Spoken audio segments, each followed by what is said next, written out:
सबसे पहले मैं आपको दिखाता हूं कि अत्रि जी ने वर्ष नंबर 335 और 36 में क्या लिखा है। परंतु कन्या के दान करने से जो फल होता है वह नष्ट नहीं होता। यानी कन्यादान से मतलब यानी शादी कराना। असल में इनके शादी का कॉन्सेप्ट नहीं, दान करना है, उसको सदके में देना है लड़की को। वो शादी वादी नहीं करानी, उसकी शादी नहीं करानी, उसको दान में करना है, उसको एक मर्द के हवाले करना है, गुलामी में। दान मतलब गुलामी में दे देना है उसको, शादी नहीं करानी।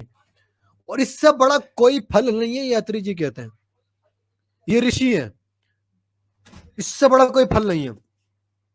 अब आगे देखते हैं कि सबसे बड़ी बात है ना, हमने देखा था पीछे के सिर्फ लड़के चाहिए होते हैं, हिंदू धर्म में लड़के नहीं होती हैं। लेकिन अगर लड़की हो गई तो उनकी शादी होती है ठीक, ऑब्वियसली होती है। किस तरह होती है? कन्या की उम्र में हो जाती है। लेकिन प्रॉब्लम यह है, अगर किसी लड़की के सिर्फ और सिर्फ बहनें हैं, भाई नहीं है, तो कहा गया है कि उन लड़कियों से शादी ना करो। मतलब प्रॉब्लम यार, कोई रास्ता नहीं छोड़ा लड़कियों को परेशान करने का। लड़की के अगर लड़कियां 2-3 है, उनका कोई भाई नहीं है, तो साफ साफ कहा गया है कि नहीं उनके साथ शादी नहीं करनी है, क्योंकि उनका कोई भाई नहीं है। भाई का होना जरूरी है। भाई उनकी क्या प्रॉब्लम है इसमें? उनका क्या इसमें, उन्होंने कौन सा जुर्म कर दिया? साफ लिखा है कि जिस कन्या के भाई और पिता न हो, उस कन्या का पिता उस जाति का था, यह कन्या पुत्री का है कि क्या ये शंका करके बुद्धिमान मनुष्य उसके साथ विवाह न करे। पुत्री का कहते किसको है?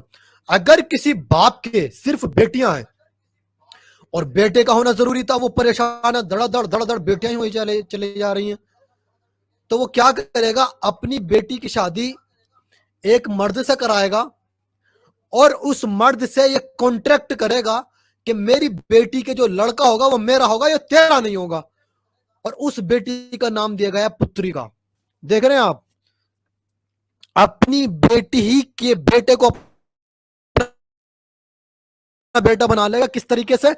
अपनी बेटी किसी मर्द के हवाले करेगा, वो मर्द उस बेटी के साथ पैदा होगा, वो बाप ले लेगा और कहेगा मेरा बेटा है, इसके साथ शादी नहीं करनी है।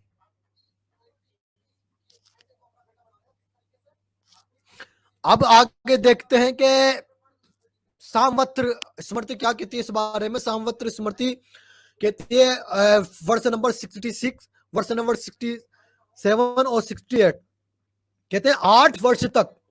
सबसे ये पॉइंट की बात है, चूंकि इसमें ये बहुत ड्रामा करते हैं और ड्रामा करते हैं, कहते देखो हमारे यहाँ जो कन्या का मतलब होता है, ये होता है, वो होता है, और अगर हम कन्यादान करते हैं इसका मतलब ये होता है। मैंने कन्यादान भी बता दिया आपको, और ये भी बता दिया कि शादी की उम्र कितनी है। अब आपके सामने दिखाता हूं मैं शादी की उम्र इनके यहाँ कितनी है, नेसेसरी है शादी की उम्र कितनी है। कहते हैं कि 8 वर्ष तक कन्या गोरी है, यानी 8 वर्ष की अगर लड़की होती है तो उसकी उस लड़की को गोरी कहेंगे, उसको नाम दिया गया है गोरी। 9 वर्ष में रोहिणी, 9 साल की अगर वो लड़की हो जाती है तो उसको कहते हैं रोहिणी। और 10 वर्ष में कन्या को कन्या कहा गया है। 10 वर्ष की जो लड़कियां हैं वो कन्या है, 10 साल से ऊपर की लड़कियां कन्या नहीं होती हैं। साफ लिखा है कि इसके उपरांत कन्या की संज्ञा रजस्वला हो जाती है, यानी कन्या ही की शादी करनी है। और कन्या की किस उम्र की लड़की को कहते हैं? कन्या कहते हैं 10 साल की उम्र की लड़की को। उससे पहले ही शादी करनी है। उससे पहले कब शादी करनी है? आगे श्लोक में देखिए कि 66 के दिया, कन्या को श्रीतुमती हुआ देख बड़ा भाई, माता पिता ये तीनों नरक में जाते हैं। ये साफ साफ कह रहे हैं कि अगर आपके घर में कोई बच्ची है ना आपकी, और आपने शादी नहीं की और उसको मंथली पीरियड आना शुरू हो गए, तो उसका बड़ा भाई भी नरक में जाएगा, यानी जहन्नुम में जाएगा। उसका बाप भी नरक में जाएगा, क्योंकि प्रेगनेंसी से पहले आपने उसकी शादी नहीं की, और आपके घर पे ही प्रेगनेंसी नहीं, पीरियड आने से पहले आपने उसकी शादी नहीं की, और आपके घर पे ही पीरियड आना शुरू हो गए, इसलिए आप नरक में जाओगे, जहन्नुम में जाओगे। यह है कॉन्सेप्ट, पीरियड होने से पहले शादी करनी है।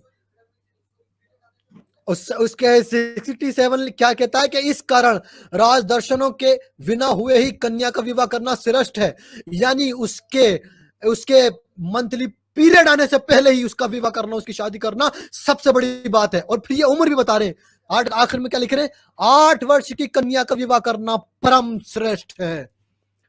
8 साल की कन्या का विवाह करना परम श्रेष्ठ है। यानी कन्या का 8 साल की जो कन्या का विवाह करना है वो सबसे अच्छी बात यही है, 8 साल की लड़की का विवाह कर दो। इनके यहाँ यही कंसेप्ट है।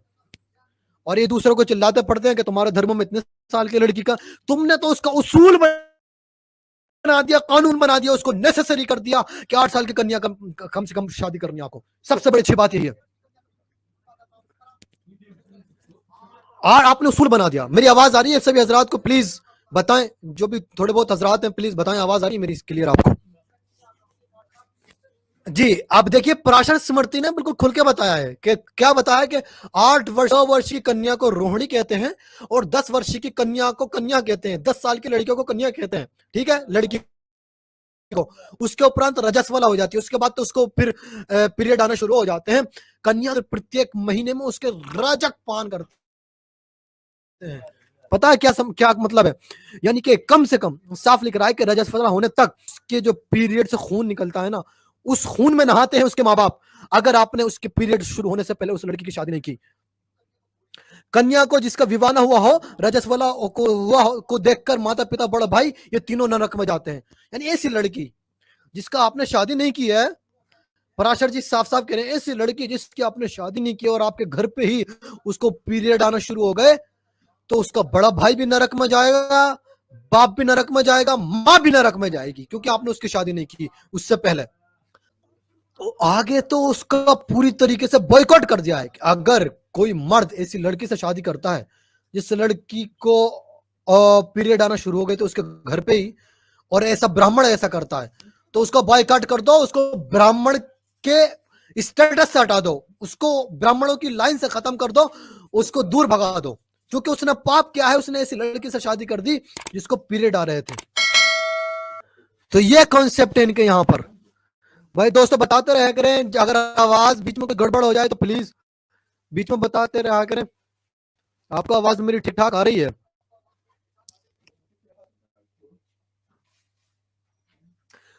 अब आगे देखें व्यास जी क्या कहते हैं। व्यास जी को तो कोई दुनिया का हिंदू ठुकरा नहीं सकता। व्यास जी कहते हैं यदि वह कन्या असावधानता से, यानी उसने सावधानी नहीं बरती, उसने उसको सीरियस नहीं लिया, रज को देख ले तो श्रुतमती उतनी ही, जितनी बार वो श्रुतमती होती है उतनी भ्रूण हत्या देने वाले का पाप लगता है उसको। इसी कारण ऐसी कन्या का विवाह ना करे।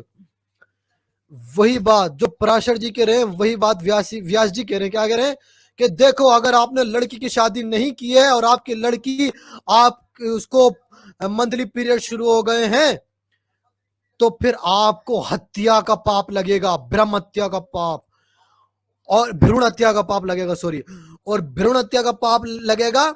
और साथ ही साथ में आप ऐसी लड़की की शादी ना करो तो बेहतर है। यानी हर हाल में लड़की की शादी इससे पहले कर देनी है कि उसको मंथली पीरियड आना शुरू हो गए, पीरियड से पहले ही उसको शादी करनी है। ये हिंदू धर्म का बुनियादी कानून है। और ये दुनिया को दर्श देते फिरते हैं, चीखते चिल्लाते फिरते हैं, टीवी चैनलों पर फिरते हैं, फेसबुक ट्विटर और यूट्यूब पर चीखते चिल्लाते फिरते हैं कि देखो बाल विवाह ये वो, वहां उस धर्म में इतने साल की लड़की से शादी हो गई, उस धर्म में उतने लड़की की शादी हो गई, ये यार तुमने कौन से उसूल दिए? तुम बताओ, तुमने दुनिया को कौन से उसूल दिए?